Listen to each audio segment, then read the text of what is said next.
Fala, profeta de Deus, fala, menina dos olhos de Deus. Deus te abençoe, bem-vindo ao canal Atenda. Mais um dia de estudo forte aqui para você. Estamos começando no Novo Testamento e hoje a gente vai ler o livro de 1 Coríntios, seguindo aí o segmento dos livros que a gente está estudando. Hoje a gente vai estar lendo o livro de 1 Coríntios.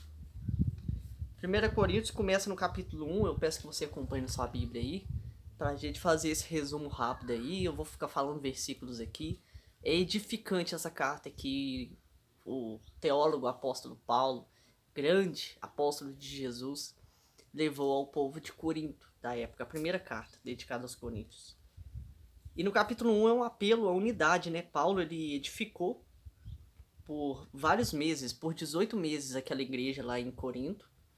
E ela estava se corrompendo, ela estava se perdendo, estava deixando que o pecado entrasse e eram ali lobos no meio de ovelhas, né?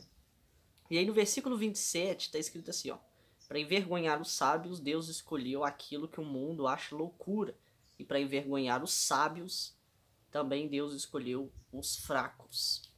E é assim no reino de Deus, a gente vê que muitas das vezes Deus escolhe pessoas que são gagas, pessoas que são velhas, pessoas que não têm capacidade, pessoas que não têm instrução, pessoas que não têm nem estudo para poderem fazer a obra de Deus, porque o poder dele se aperfeiçoa nas nossas fraquezas. No capítulo 2, então, Paulo diz que as pessoas, elas não querem conhecer a Deus da perspectiva espiritual. Elas e que é pra gente conhecer Deus também da perspectiva espiritual e não da natural. Para você crer, você precisa não só acreditar naquilo que você pode tocar, naquilo que você pode sentir. Deus é mais do que um arrepio, um sentimento, é mais do que algo físico, né? Você tem que crer que no mundo espiritual está acontecendo coisas. Então nós temos a mente de Cristo e unidos a Ele pelo Espírito Santo. E depois fala de amadurecimento, né, pra gente não ter discórdia e desunião, que não existe quem é melhor, que todos nós somos cooperadores de Deus e que Cristo é o único e suficiente, que a gente é o templo de Deus, né? E a sabedoria deste mundo, então, realmente é loucura diante de Deus. A sabedoria que existe aqui humana, ela é loucura diante de Deus. E fala no capítulo 4 que os pregadores devem ser mais fiéis, e que eles podem sofrer, mas que eles devem suportar esse sofrimento, né? Devem ser exemplos para os outros. Na verdade, quando você escolhe uma caminhada com Jesus, é notório que vai vir dificuldade. Não existe essa de teologia da prosperidade, que você vem e a sua vida vai mudar. Sua vida vai mudar sim, mas no sentido da sua atitude, no sentido daquela paz que você encontra e naquele amor que Deus te dá, Ele te abraçando ali.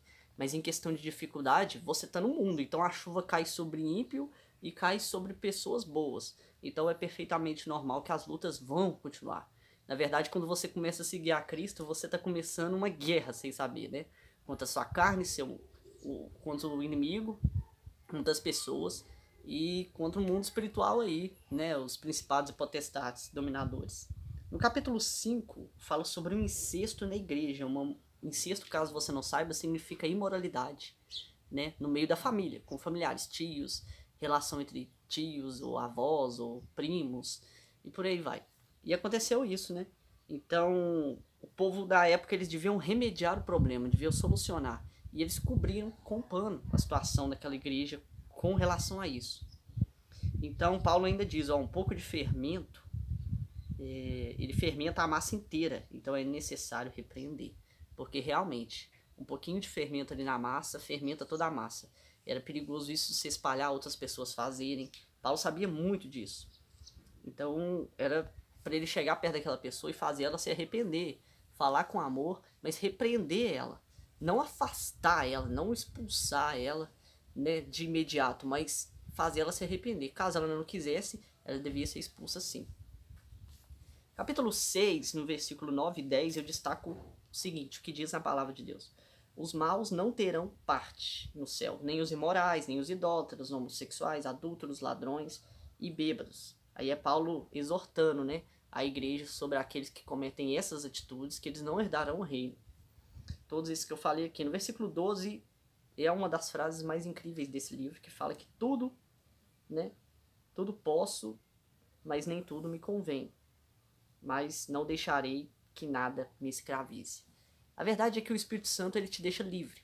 E isso a Bíblia te comprova em todo o Novo Testamento e em toda a Bíblia, até no Velho Testamento. Quando você entrega uma vida para Jesus, você se torna livre. O Espírito de Deus, onde ele está, ele te dá a liberdade. Mas o que fazer com essa liberdade? O que eu posso? Você pode tudo, cara. Deus te dá essa liberdade. Você pode beber, você pode fumar, você pode fazer tudo que você quiser. Mas isso realmente te convém? Isso vai edificar sua fé? Isso vai agradar o coração de Deus? Isso é segundo a vontade dele? Isso é segundo o que você conhece sobre Deus? E aquilo vai te edificar de alguma forma? E Cristo faria isso? Ou falaria isso?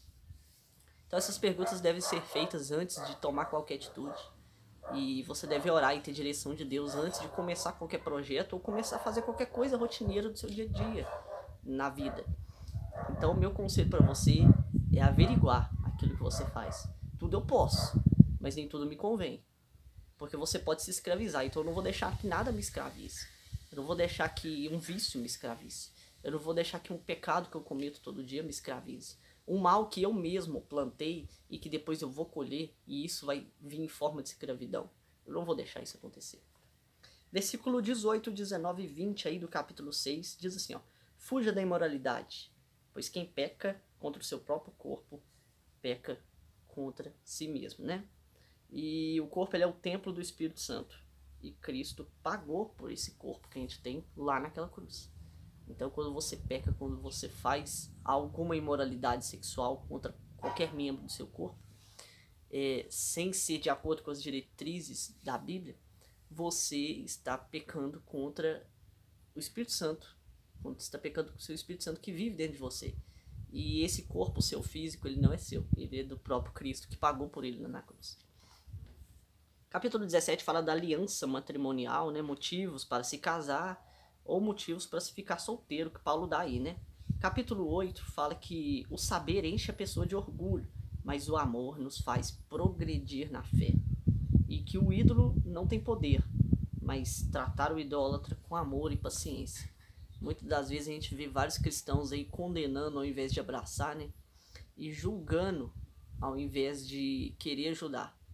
E muitas das vezes cristãos apontando o dedo ao invés de orar para as pessoas, acusando ao invés de orar e tentar ajudar a fazer alguma coisa. A verdade é que a gente já tem um acusador já, que é o inimigo, ele já faz isso com todos nós. E a gente não precisa fazer esse papel para ele, assinar carteira para ele, não. A gente deve ser cristãos, orar por essa pessoa, ter paciência, entender o porquê que ela faz aquilo e procurar mostrar a realidade do problema dela de forma individual, sem envergonhar, sem desrespeitar, sem agir com preconceito, né? E no capítulo 9, Paulo ele se faz servo de todos, é o que ele diz, né? E o recebimento pelo seu trabalho é que devemos ser guiados pela palavra. Então, ele encontra prazer em Deus. E ele não procura receber por isso, receber mérito, nem receber dinheiro, nem bens, nem elogios. Né? Ele faz para Deus e ele se faz servo de todos. Quanto mais alto você quer subir na sua vida, mais você deve servir. Quanto mais você cresce de patente, quanto mais você se torna líder, ou quanto mais você se torna forte, mais você tem que ter cuidado. Mais você tem que ter essa paixão dentro de você de cuidar de pessoas, de tratar delas e de procurar ser o menor delas, e de procurar servir, como Jesus fez. Sendo o maior deles no meio de todos, ele lavou os pés dos discípulos e de todos ali, fez isso muitas vezes em meio à multidão, para mostrar que quem quiser ser o maior deve se tornar o menor. Capítulo 10, eu destaco o versículo 12 e 15. No 12 diz assim, ó: portanto, quem pensa que está de pé, cuidado para não cair. Cuidado com seu orgulho. Versículo 13, eu falei 15, mas é 13. As tentações são as mesmas que os outros enfrentam. As tentações que você sofre são as mesmas que outras pessoas enfrentam. Você nunca passou por algo sozinho. E ele não dá aquilo que vocês não consigam suportar. E aquilo que ele vai colocar diante de vocês como dificuldade, ele ainda vai dar força para vocês vencer.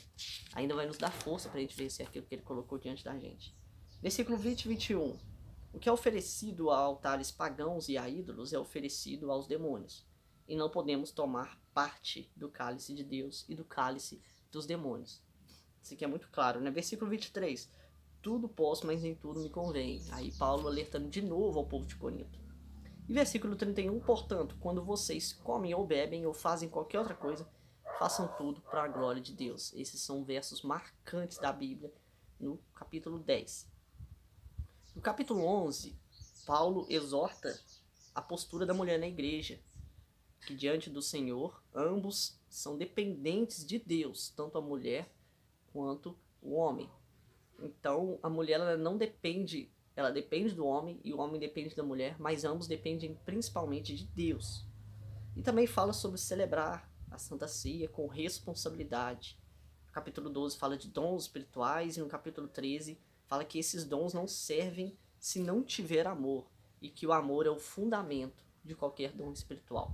No capítulo 14 fala que o dom de línguas, eles ajudam, mas a palavra, conhecimento e revelação, profecia, são mais edificantes para todos e principalmente para aqueles que estão chegando na igreja, principalmente para as pessoas que a gente fala, pessoas do mundo, né? Pessoas que não conhecem a Cristo. A pessoa vai chegar na sua igreja, está todo mundo falando em línguas ali, a pessoa não vai entender nada. Então, é importante sim, mas é importante o seu dom de línguas para Deus. Ele edifica e glorifica a Deus. Agora, o dom da palavra, do conhecimento, da sabedoria, né, da revelação, da profecia, esses dons vão sim ser muito mais edificantes para todos. E no capítulo 15 fala da ressurreição de Cristo, que essa ressurreição ela é o fundamento da nossa fé cristã. Ela é o fundamento de tudo que existe, é a ressurreição de Cristo, é a base do seu entendimento e da sua fé. Capítulo 16 e último capítulo fala das palavras de encorajamento de Paulo, para a gente ser vigilante, permanecer firme, ter coragem, para a gente fortalecer uns aos outros, para a gente ter atos que vêm do coração de Deus e para a gente saber reconhecer quem nos ajuda. Finalizando, livro de 1 Coríntios, espero que você tenha entendido tudo. É uma carta incrível, com vários versos para a gente levar para nossa vida. E eu destaco aqui uma frase. A igreja, ela é o hospital. Cristo, ele é o médico. E nós somos os doentes. Então procure ir à igreja, procure ser abençoado e edificado por um irmão na fé que tem uma palavra para você na igreja. E procure sentir esse amor e levar esse amor para frente. Jesus te ama muito. Deus te abençoe.